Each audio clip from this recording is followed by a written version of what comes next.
metimas irgi gražus, irgi Renatas Kakytas. Įspūdinga rungtynių pabaiga, bet dėja.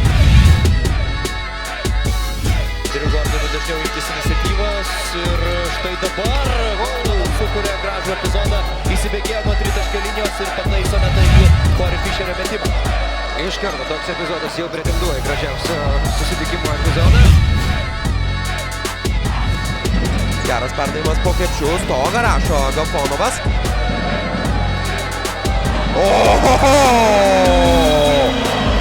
Not in Utena, not in our house, sako ten.